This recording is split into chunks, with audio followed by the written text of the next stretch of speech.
678년 동안 왕조를 이어갔던 고대 국가 백제는 수도를 여러 번 옮겼는데요.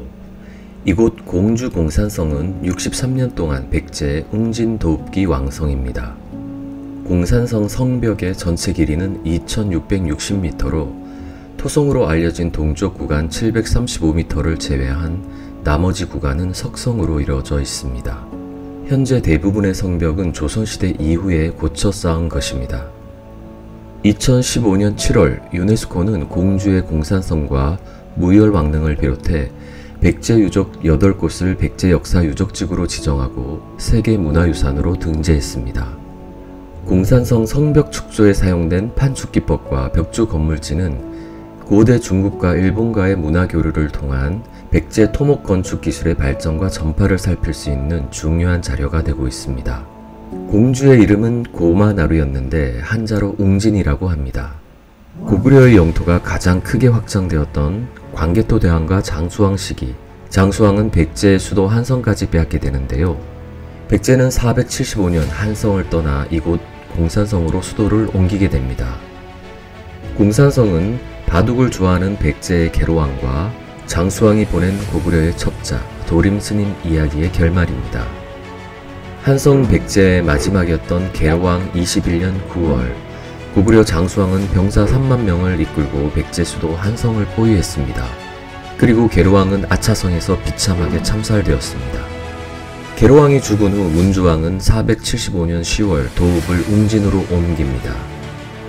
웅진의 왕성으로 추정되는 공산성은 북쪽에 흐르는 금강과 급경사를 이루는 공산의 산세를 활용해 축조된 천년의 요새입니다. 공산성은 1980년대부터 발굴조사를 시작했는데요.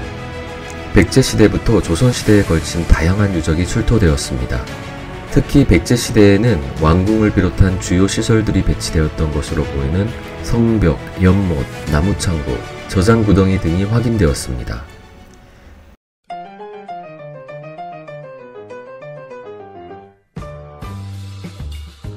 이곳은 백제왕들을 만날 수 있는 송산리 고분군인데요. 백제가 웅진으로 도읍을 옮긴 초기에는 권력 다툼이 심해 5년 만에 왕이 3번이나 바뀌는 등 혼란을 겪었습니다. 문주왕은 웅진으로 도읍을 옮긴 지 2년 만인 477년 9월 사냥을 나갔다가 도적에게 살해되었고 그 뒤를 이어 13세의 나이에 왕이 된 삼근왕도 3년 만에 죽습니다. 이후 일본에서 귀국한 동성왕이 즉위하면서 백제는 차츰 안정을 찾아가기 시작하는데요.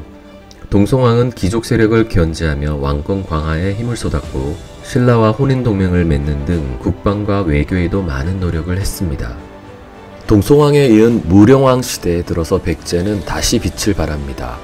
삼국사기의 무령왕은 신장이 팔척이고 눈매가 그림과 같았으며 인자하고 너그러워 민심이 그를 따랐다 라고 기록되어 있습니다.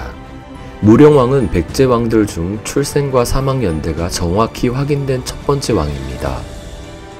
무령왕이 즉위했던 당시 백제는 고구려에게 한강유역을 빼앗긴 뒤 큰 혼란에 빠져 있었고 전염병이 창궐하는 등 백성들의 삶도 피폐해져 있었는데요.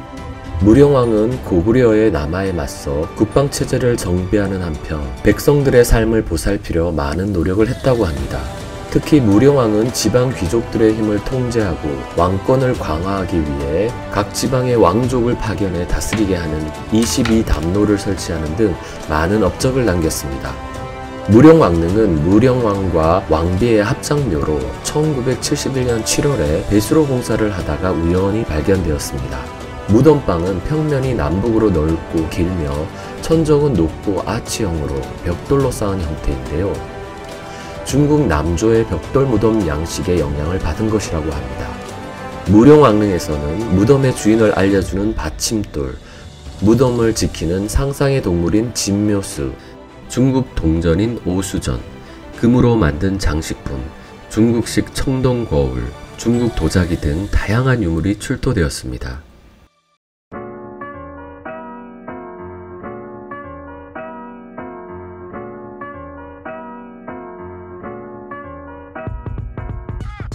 온조왕부터 의자왕까지 678년 백제사에는 총 31명의 왕이 있었는데요. 그중 웅진 백제 63년 동안에는 문주왕부터 성왕까지 5명의 왕이 통치했습니다.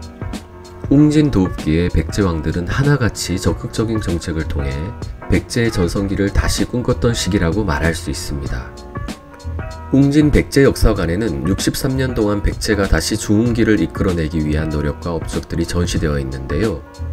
각각 20년 이상 통치를 했던 노령왕과 성왕 시기의 업적들이 더욱 두드러집니다.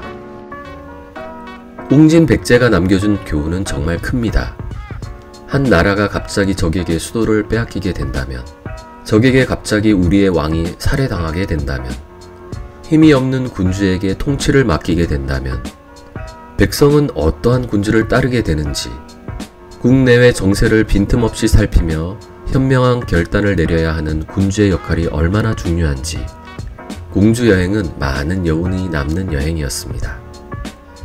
백제가 사비로 천도한 이후 공산성은 북방성 역할을 했고, 무왕 31년 사비의 궁궐을 수리할 때 왕이 공산성을 임시거처로 사용했습니다. 그리고 660년 7월 의자왕이 사비에서 공산성으로 피신해와 나당연합군과 대치하다 항복했던 곳입니다.